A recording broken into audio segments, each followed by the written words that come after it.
নমস্কার বন্ধুরা, মৌটিনাস কিচেনে আপনাদের সকলকে স্বাগত।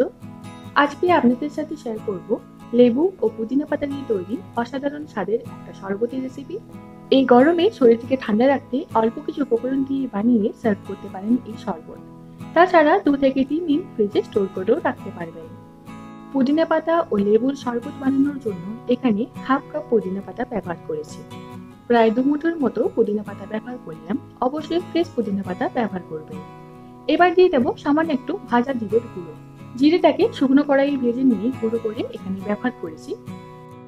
পুরো পরিমাণে 2 গ্লাস শরবতের জন্য এখানে নেওয়া হচ্ছে। এবার মিষ্টির জন্য দিয়ে দেবো চিনি।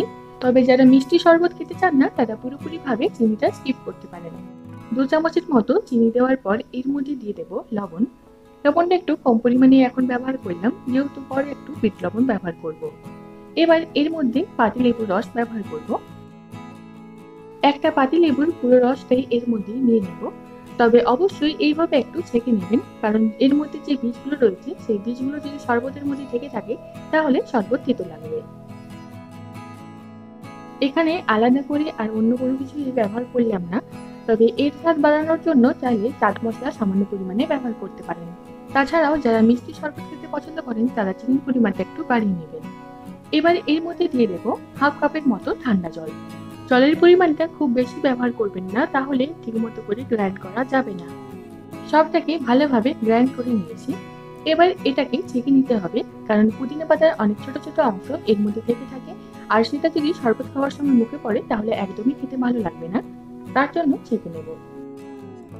এই যে এই মিশ্রণটা তৈরি করলাম, এই মিশ্রণটাকে যে কোনো একটা বোতলে ভালোভাবে ঢাকনা দিয়ে ফ্রিজে প্রায় 2 থেকে 3 দিন রেখে দিতে পারেন।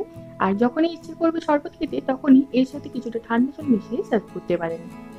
এখানে 2 গ্লাস শরবতের জন্য তৈরি করেছি, তবে আপনারা চাইলে পরিমাণটা একটু বাড়িয়ে নিয়ে বেশি পরিমাণ শরবতের জন্য তৈরি করে স্টোর করে রাখতে পারেন। পুরোটাকে ছেঁকে নেওয়ার পরে সার্ভ করে নেব, তবে তার আগে গ্লাসটাকে একটু সাজিয়ে নেব। এইভাবে যারা সাজিয়ে সার্ভ করতে পছন্দ করেন তারা সাজিয়ে নিতে পারেন। তার জন্য প্লেটের মধ্যে রাখা গুঁড়ো করা চিনির সাথে সামান্য একটু লঙ্কার গুঁড়ো দিয়ে মিশিয়ে নেব। এবার যে গ্লাসের মধ্যে সার্ভ করব সেই গ্লাসের ওপর দিকটাতে লেবুর রসটা এইভাবে লাগিয়ে নেব। লেবুর রস লাগিয়ে নেওয়ার কারণে খুব সহজেই চিনির গুঁড়োগুলো গ্লাসের গায়ে আটকে যাবে। এই গ্লাসটাকে চিনি আর লঙ্কার গুঁড়োর ওপরে ঘুরিয়ে ঘুরিয়ে তার গায়ে চিনি আর লঙ্কার গুঁড়োটাকে লাগিয়ে নিচ্ছি। এতে করে দেখতে খুব সুন্দর লাগে। দুটো গ্লাসেই করে নিয়েছি। এবার সার্ভ করার জন্য গ্লাসে প্রথমেই বেশ কিছু আইস কিউব নিয়ে নেব। এবার যে পুদিনা পাতার মিশ্রণটা তৈরি করে রেখেছিলাম সেটা অর্ধেক অর্ধেক দুটো গ্লাসের মধ্যে নিয়ে নেব। মোটামুটি একটা গ্লাসের 3 ভাগের 1 ভাগ এই পুদিনা পাতার মিশ্রণটা দিয়ে দিতে হবে।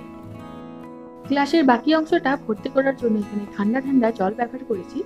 এই রেসিপিটা চাইলে এখানে জলের পরিবর্তে সোডা ওয়াটারও ব্যবহার করা যেতে পারে, তবে সেক্ষেত্রে অতটা হেলথ থাকে না।